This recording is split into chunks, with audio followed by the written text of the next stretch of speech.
¿Y si Japón ocultara criaturas que nunca debieron ser vistas?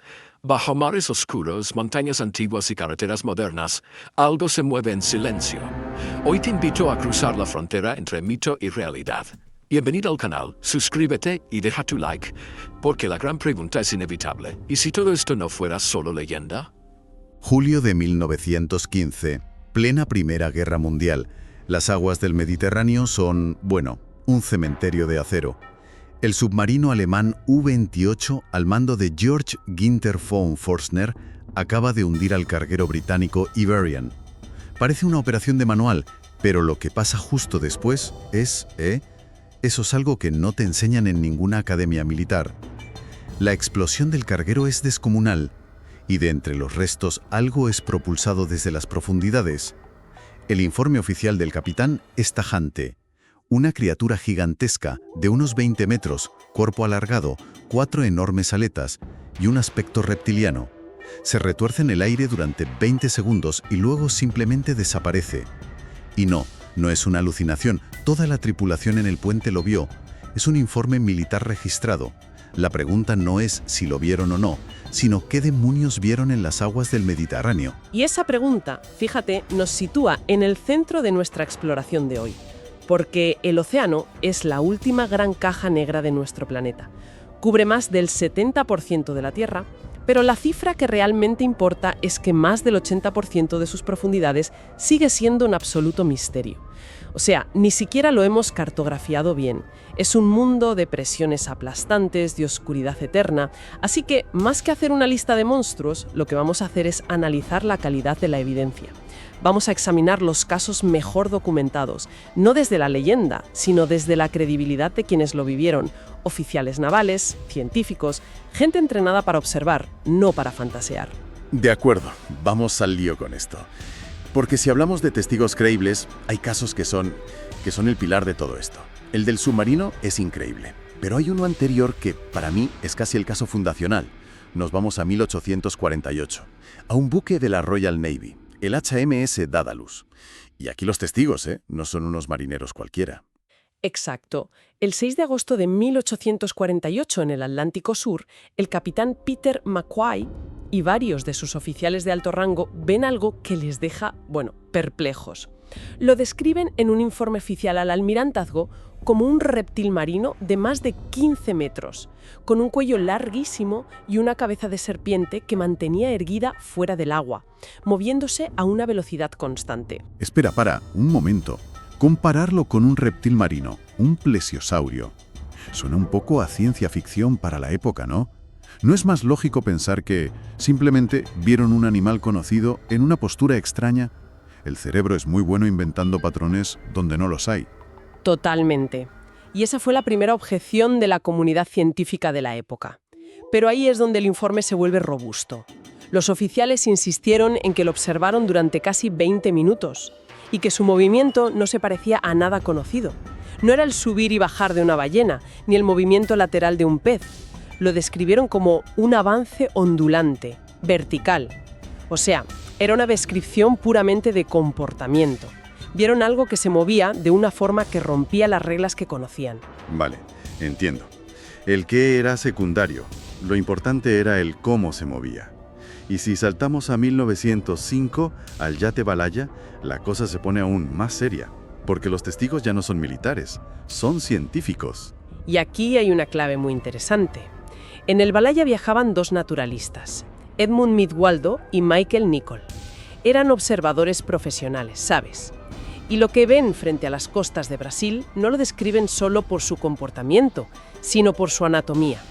Hablan de un cuello largo y fino, de 1,5 metros de altura, una cabeza pequeña, puntiaguda, y una aleta dorsal enorme que se movía de forma extraña.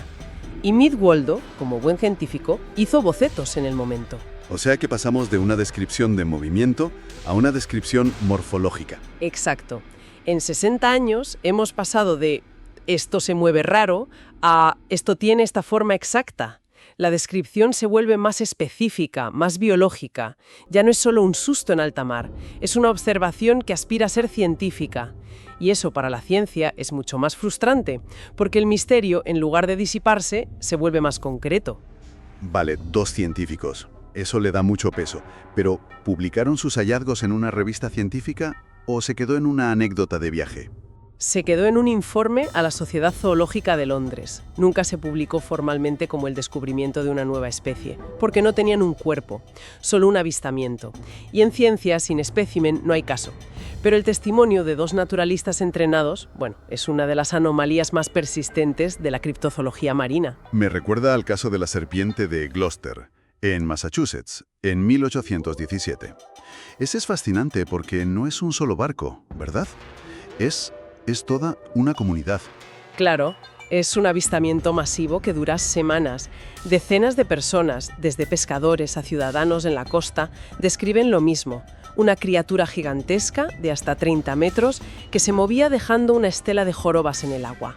La Sociedad de Historia Natural de Boston lo investigó tan a fondo que le dio un nombre científico, Scoliophis atlanticus. Pero de nuevo, sin un cuerpo, se quedó en una leyenda extraordinariamente bien documentada. Todos estos casos tienen algo en común. Se basan en la palabra. Y eso siempre deja un margen a la duda. Claro, una cosa es contarlo y otra es enseñarlo. Y supongo que aquí es donde entran las fotografías. Todo el mundo ha visto la famosa foto de Hook Island, en Australia. Esa especie de renacuajo negro gigante en aguas cristalinas. La foto de 1964 es icónica, sí, y lo que a menudo se olvida es el contexto. Robert Lesser y su familia no solo la vieron, se acercaron. Describen una masa inmóvil de unos 25 metros en el fondo. Pensaron que estaba muerta o herida.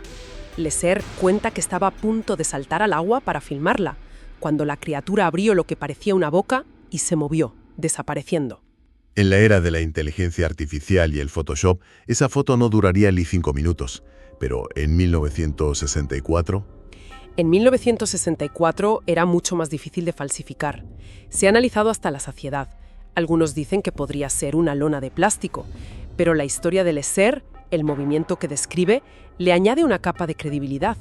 Nunca se ha demostrado que sea un untaje, y él no ganó dinero ni fama con ello. La foto sigue ahí, como un enigma visual. Una foto es una cosa, te deja con la duda. Pero lo del USS Stein, eso es pasar a otro nivel. Ya no es qué vi, es qué me ha atacado. Y eso para la Marina de Estados Unidos en plena Guerra Fría debió de ser un shock absoluto.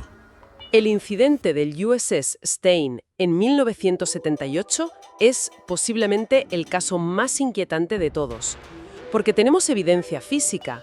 Este destructor de última generación sufre un fallo catastrófico en su sistema de sonar en medio del Pacífico. Y cuando lo llevan a dique seco, lo que encuentran deja a los ingenieros sin palabras. ¿Qué es lo que ven exactamente? El domo del sonar, que es una cúpula de goma reforzada con fibra de vidrio de varios centímetros de grosor, está destrozado. Tiene cientos de cortes profundos, como si algo lo hubiera mordido repetidamente. Y lo más impactante es que, incrustados en esos cortes, encuentran fragmentos de garras o dientes afilados y curvos. Es que párate a pensar en eso. No es una abolladura por chocar. Es la prueba biológica de que algo vivo le hincó el diente a un destructor militar. Es alucinante. Y se pone mejor.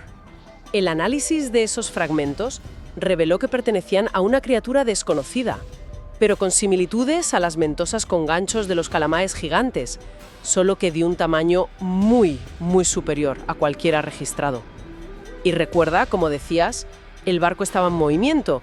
La fuerza necesaria para agarrarse al casco de un destructor y morderlo así es, sencillamente, colosal. La Marina nunca publicó un informe final. El caso se archivó como daño causado por organismo marino no identificado. Organismo marino no identificado. Suena a eufemismo para no decir no tenemos ni la más remota idea de qué ha sido esto. Y esto conecta directamente con el hallazgo del Suiyomaru un año antes, en 1977. Otro caso con pruebas físicas. Sí, un pesquero japonés que faena cerca de Nueva Zelanda iza en sus redes el cadáver en descomposición de una criatura de 10 metros. Las fotos dieron la vuelta al mundo. Tenía un cuello larguísimo, una cabeza pequeña, 4 aletas. La silueta era idéntica a la de un plesiosaurio. En Japón se desató una auténtica fiebre del plesiosaurio. Pero en este caso sí hubo un análisis que concluyó que era un tiburón, ¿no? Si la ciencia dice que es un tiburón peregrino, es caso cerrado. Esa es la explicación oficial, y la más probable, sí. Un tiburón peregrino en descomposición pierde la mandíbula y las branquias, y su columna puede dar esa apariencia de cuello largo. Sin embargo, la controversia no se cerró del todo. Varios expertos japoneses señalaron detalles que no cuadraban. ¿Qué detalles? 2 principalmente. Primero, el esqueleto de un tiburón es cartílago, y es raro que se conserve de una forma tan rígida como se ve en las fotos. Y segundo, la posición de las aletas pectorales parecía mucho más baja en el torso que en un tiburón peregrino. Son pequeños detalles técnicos, pero suficientes para que una parte de la comunidad científica mantuviera sus dudas. La tragedia fue que el capitán, por miedo a que el cadáver contaminara su pescado, ordenó devolverlo al mar. Perdimos la única prueba para siempre. De un informe militar a los bocetos de un científico, de una foto a las marcas en un destructor y a un cadáver que se nos escapó. Todos son como fogonazos, momentos aislados, pero si miramos atrás, hay un hilo conductor, algo que una todas estas historias. Yo creo que sí, el hilo conductor es la constancia de la anomalía. No es un fenómeno del siglo XX ni del XIX. Si nos vamos a 1734, encontramos a Hans Egede, un misionero y académico, un hombre de ciencia para su época que documentaba la fauna de Groenlandia. Él sabía distinguir un narval de una ballena y sabía diferenciar los mitos locales de la realidad. Y Egede describe un encuentro directo, casi una confrontación. Describe un monstruo terrible que emerge del agua, levanta su cabeza por encima de la gavia del barco y antes de sumergirse, golpea el agua con la cola. Genera una ola que casi zozobra su embarcación. Su descripción, su dibujo, no encaja con ningún animal conocido del Ártico. Es un hombre racional, describiendo algo que él considera irracional. Y este testimonio, de hace casi 300 años, suena sorprendentemente parecido a lo que describieron los oficiales del Daedalus un siglo después. Entonces, ¿qué significa todo esto?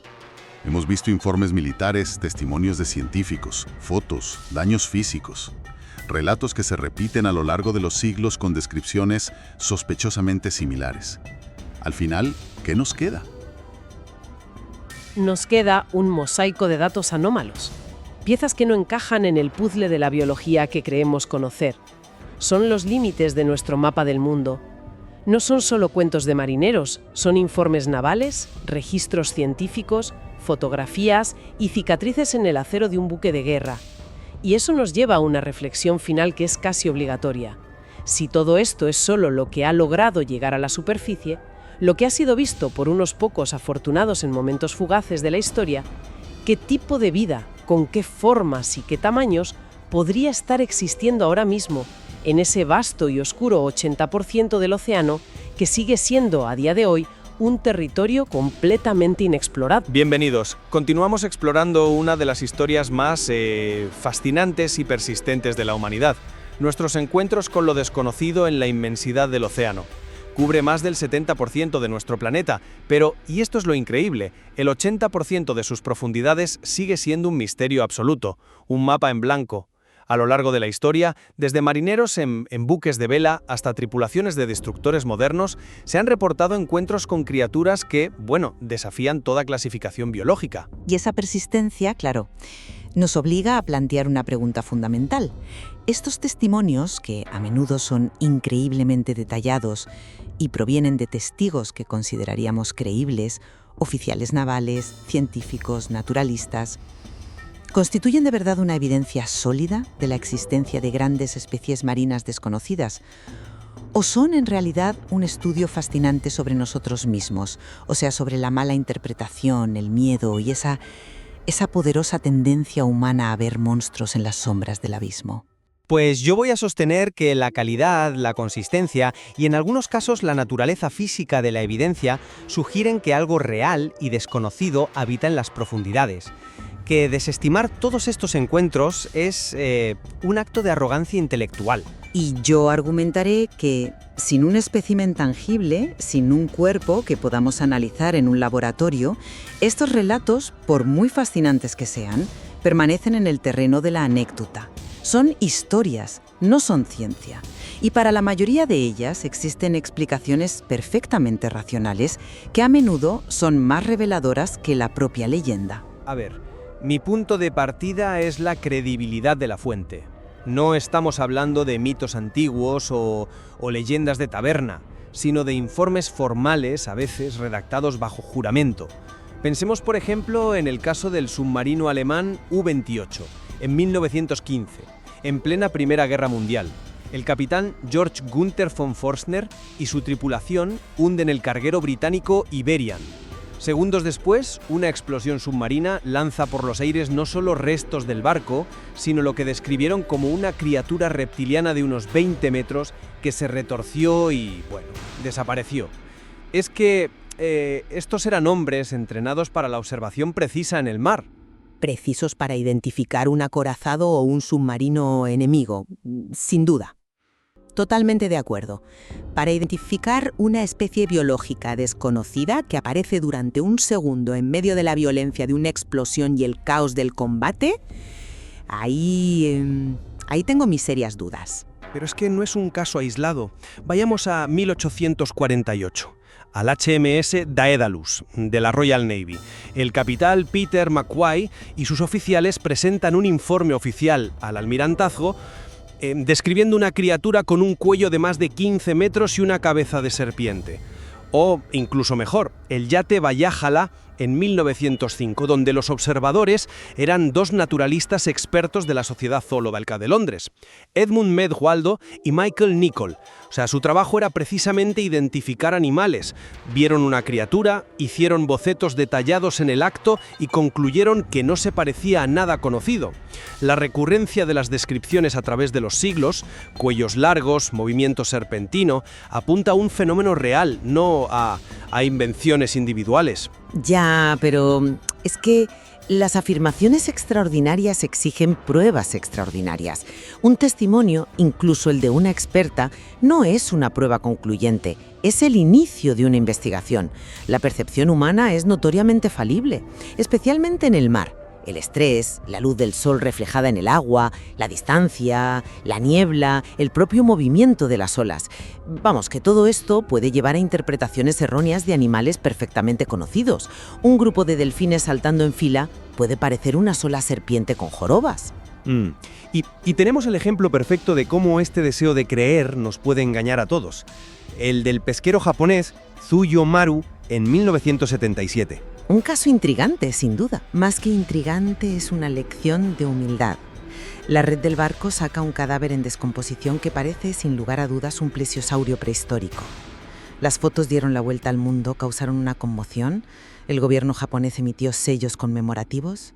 Parecía la prueba definitiva, hasta que un análisis posterior de las pocas muestras de tejido que se conservaron apuntó a algo mucho más mundano.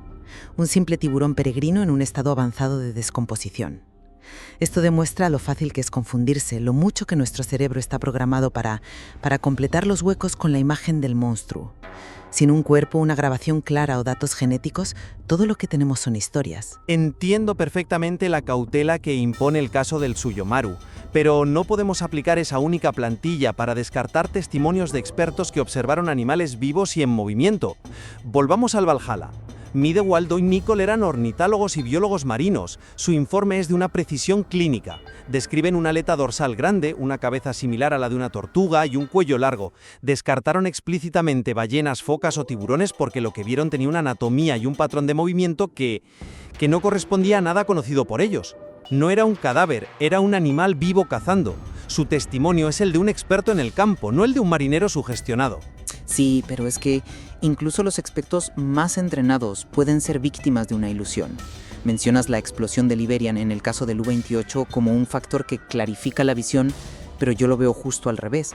Es una variable que contamina por completo la observación. Pudo haber proyectado restos del propio barco o de la carga de una forma extraña y deformada, o incluso el cuerpo de una ballena de una manera tan inusual que creó una ilusión momentánea y traumática en medio de una situación de vida o muerte. La mente, en esos momentos, no es una cámara fotográfica, es una máquina de crear narrativas para dar sentido a lo incomprensible. ¿Y los múltiples testigos? En el Daedalus o el U-28 no fue una sola persona. Bueno, los testigos múltiples pueden ser un multiplicador del error, no de la certeza. El famoso avistamiento de la serpiente de Gloucester en Massachusetts en 1817 es un claro ejemplo de cómo la histeria colectiva puede tomar el control. Docenas de personas, a lo largo de varias semanas, describieron una criatura con múltiples jorobas que se movía por la bahía. Hoy en día la explicación más plausible es que vieron una fila de delfines o una ballena nadando de una forma peculiar, y la mente humana, predispuesta por los primeros relatos de la prensa, pues unió los puntos para formar una sola entidad monstruosa. La sugestión es una fuerza muy, muy poderosa. La sugestión puede explicar algunos casos, vale, pero no aquellos que van más allá del testimonio ocular y entran en el terreno de la evidencia física. Y aquí es donde el debate se vuelve mucho más tangible. Pensemos en el incidente del destructor USS Stein en 1978. Aquí no hablamos de una sombra en la distancia, sino de un encuentro físico. El domo de sonar del buque, una estructura en la proa, apareció gravemente dañado tras una misión. dañado por un objeto no identificado. Sí, lo cual en el océano puede significar muchas cosas. Permíteme añadir los detalles clave. El domo no era de metal. Estaba hecho de un material llamado goma Knoll, una cubierta de caucho reforzada diseñada específicamente para proteger los delicados equipos de sonar bajo presiones extremas y resistir impactos. La idea de que algo biológico pudiera no solo golpearlo, sino arrancarle trozos, fue lo que desconcertó a los ingenieros.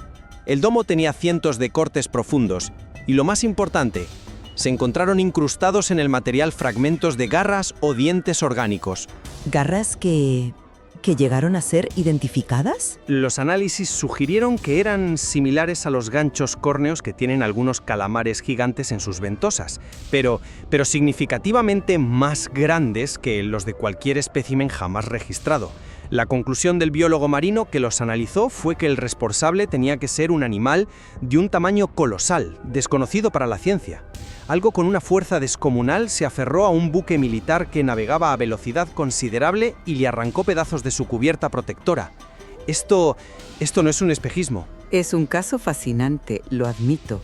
Probablemente el más sólido de todos. Pero la propia ambigüedad de la conclusión oficial lo debilita.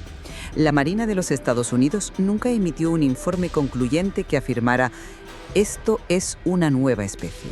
Esa falta de una declaración definitiva alimenta la especulación, pero no la confirma. Si hubieran tenido pruebas irrefutables de una nueva especie de calamar gigante, ¿no crees que lo habrían anunciado como uno de los mayores descubrimientos zoológicos del siglo XX? O quizás fue clasificado, o simplemente los restos eran demasiado pequeños, demasiado dañados para una identificación positiva más allá de toda duda. Pero vamos, la ausencia de un anuncio no invalida el hecho central. El daño físico es innegable, y los restos biológicos apuntaban a algo desconocido. La duda no es prueba de inexistencia. Pero tampoco es prueba de existencia. Nos deja exactamente donde empezamos, con un misterio, no con una respuesta. Y esto me lleva a otro tipo de evidencia física, las fotografías. Siempre son el eslabón más débil del argumento.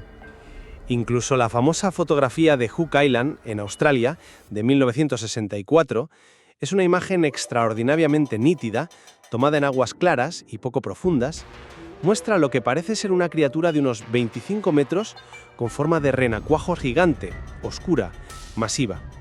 En esa época, falsificar una imagen de esa calidad era extremadamente difícil y costoso, mucho antes de la era digital. El fotógrafo, Robert Leserrec, no buscó fama ni fortuna con ello.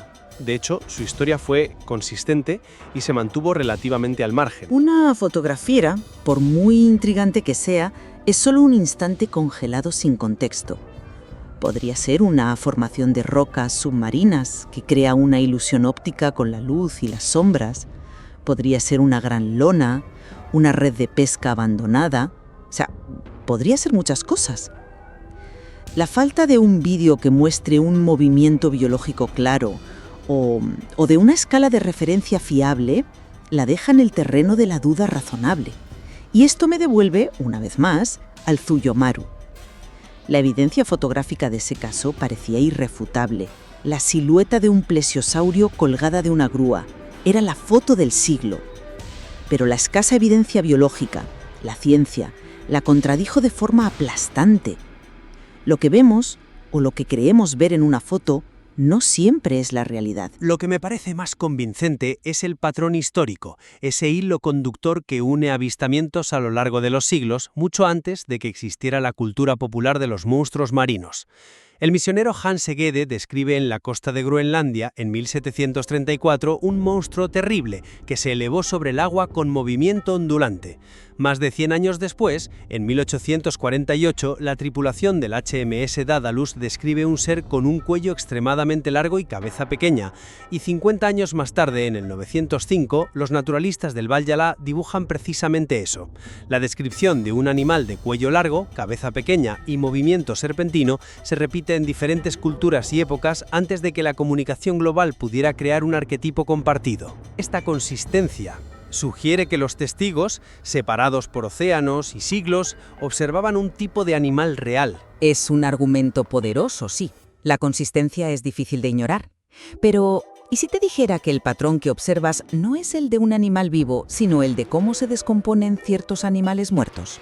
Ahí es donde entra de nuevo nuestro amigo el tiburón peregrino. Es un animal real, común y enorme. Al morir, su cuerpo se hunde. Durante la descomposición, pierde su enorme mandíbula inferior y sus arcos branquiales, que son principalmente cartílago. Lo que queda es el cráneo relativamente pequeño y la larga columna vertebral, creando una silueta que se asemeja asombrosamente a la de un plesiosaurio. Un cuello largo y una cabeza pequeña.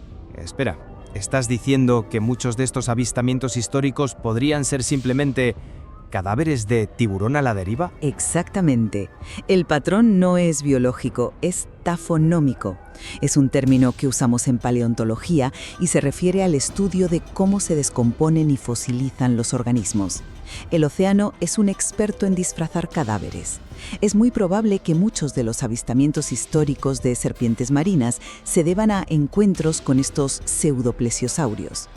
El patrón no prueba la existencia de un animal misterioso, sino la consistencia de un proceso de putrefacción en una especie concreta. El cerebro humano, que está programado para encontrar patrones, ve el monstruo que espera ver, no el tiburón en descomposición que realmente es. Es una teoría elegante y sin duda explica el Tsuyomaru y probablemente otros hallazgos de cadáveres. Pero no explica los avistamientos de animales vivos y activos, como el del Valhalla o el del Daedalus, que describen un movimiento deliberado y una cabeza que se alzaba sobre el agua. Un cadáver a la deriva no se comporta así. Cierto, no lo explica todo, pero nos proporciona una base racional para una gran parte de los casos y nos enseña a ser escépticas con el resto. Nos muestra que existe un mecanismo natural que produce exactamente la imagen que la gente describe. Ante un avistamiento fugaz, ¿qué es más probable? ¿Que el testigo haya visto un reptil marino prehistórico superviviente o una de las muchas ilusiones que el océano es capaz de crear, ya sea con animales conocidos o con sus restos? Para mí, la navaja de Occam se inclina claramente hacia la segunda opción. En resumen, si bien la prueba definitiva, el espécimen, sigue siendo esquiva, creo que la acumulación de testimonios creíbles de observadores entrenados junto con evidencias físicas anómalas como el daño en el USS Stein, pues, exige que mantengamos la mente abierta. Estos casos no son solo historias para asustar, son un recordatorio constante de nuestra profunda ignorancia sobre el 95% del espacio habitable de nuestro propio planeta. La lección aquí, creo, es sobre la humildad. Nos recuerdan que el mapa de la biología todavía tiene enormes espacios en blanco. Yo concluyo que la historia de estos avistamientos no es tanto una lección sobre zoología, sino sobre psicología y la naturaleza humana. Nos habla de nuestro deseo de creer en lo maravilloso, de la innegable falibilidad de nuestra percepción y, sobre todo, de la importancia del método científico para separar los hechos de la ficción. La lección no es sobre qué se esconde en el mar, sino sobre la necesidad del pensamiento crítico para navegar por un mundo lleno de misterios y de nuestra infinita capacidad para el autoengaño. Al final, la ciencia no avanza aceptando anécdotas, sino cuestionándolas rigurosamente. Vivir, o quizás solo sean reflejos de nuestros propios miedos y maravillas proyectados sobre las olas. La búsqueda de respuestas en cualquier caso continúa. Gracias por acompañarnos en este viaje a las profundidades. Si estas historias despiertan vuestra curiosidad, suscribíos para no perderos nuestras próximas exploraciones. Hay muchos más misterios por desvelar.